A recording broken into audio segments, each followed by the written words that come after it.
Folks, this is the payoff. We've given you all the tools you need, all the knowledge you need to help you and your money get back on track. And now it's the grand finale. It all starts with your portfolio. We're going to help you build one that is designed specifically for your financial situation. Whether you're an avid investor or you simply want to take a closer look at your 401k or your IRAs. Doug Flynn is a certified financial planner. He's the founder of Flynn Zito Capital Management, and he actually worked with me on the portfolios that you can find in the book, Gimme My Money Back.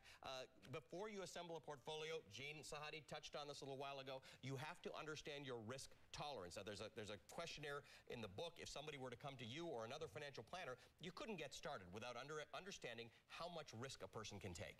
That's true. And age is only one factor in it. We have clients who are older, who are more aggressive, and younger that are more conservative. So age has something to do with the amount of time you have to invest, but it's also about your nature and how much risk you can handle. And that's why Gene said sometimes software works for this, but sometimes it's the planner who helps you optimize your portfolio. You have built for us 5 portfolios from the highest of risk tolerance to the lowest. Let's start with very high risk tolerance. Now, this is a portfolio that would be 75% in stocks and 25% in alternatives. Normally, we think of stocks and bonds. Tell me first what alternatives mean. Well, alternatives would be things that would participate in the market that might not only go straight up. And a normal, very high, if you look at an average aggressive growth portfolio in most places, you're going to find 95 to 100% stocks, still no bonds, but rarely a mention about alternative investments. And alternative investments today can take advantage of the market going up and down, sideways markets and alternate kind of strategies. They might be called market neutral strategies. They might be called balanced funds. That's they right. might be.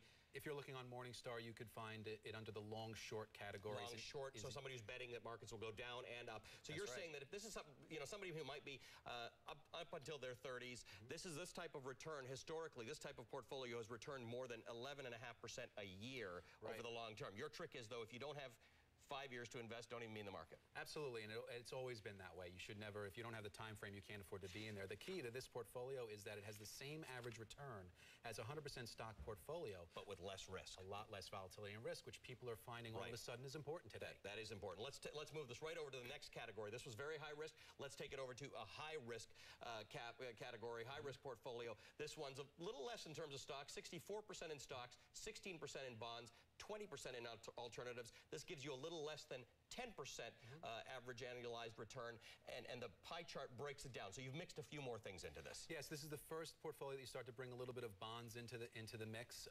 Normally, in a normal allocation, you might see an 80-20 stock to bond mix. What we're doing is backing off of that a little bit to bring in some of the alternatives, because you do need them to diversify. They will zig when everything else zags. That's the point. That's the diversification. By the way, you can see all of these in the books. Let's move it over to moderate risk, and you describe this as growth with some income. Some people buy stocks to have them go up. Other people buy stocks because they throw off a dividend or bonds that give you an interest return, so some cash. That's right. If I had to classify where most people end up for whatever reason, whether it's their pension, their retirement, they end up in the traditional 60-40 moderate allocation. And rather than, again, just be 60 stocks and 40 bonds, you back them off a little bit. So you're down to 52 stocks, 33 bonds, and you still keep 15% in alternatives. You do. And again, the same return with less volatility and less risk than a traditional 60-40 portfolio. Okay, and this is the kind of stuff you can go right to your 401k or IRA and try and match these. They may not have all the offerings available in there, but at least our viewers can go and do this really very quickly. Let's take it over to a low-risk portfolio. This is as you're getting older. This is a low-risk portfolio. You call it income with moderate growth. You've shifted over to more emphasis on the income side. That's true, and therefore you need the bonds, a diversified bond portfolio, which is broken out here. And you can also, if it's in a taxable account, you can use municipal bonds instead of some of these taxable bonds, but the concept is the same.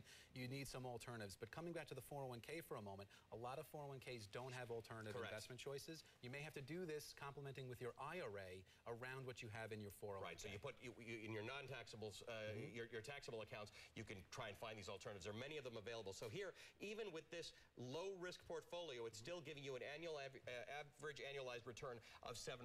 Now, if you're perhaps in retirement, maybe you're 65 or older, we get a lot of calls from people who say, well, what about me?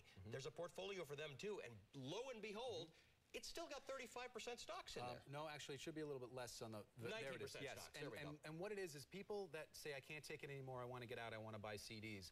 My answer to that is you are going to guarantee yourself 2 things. One, that you'll have your money and a small return, but that you have 0 chance of recovery ever from where your portfolio was. That's important. What this will allow you to do by having that a little bit It could be the longest term piece in the portfolio that you touch, the last piece. It allows you some opportunity to get some of that money back. All right, and that still gets you a 6% annualized average return. Doug, thank you very much. Obviously, there's more information in the book and on CNNmoney.com. Here's the sum of it. For starters, the more time you have before you need the money in your portfolio, the more volatility you can accept. To that end, rebalance your portfolio at least once a year to keep it up to date with your investment objectives. Remember, never go into the market if you need the money within the next few years.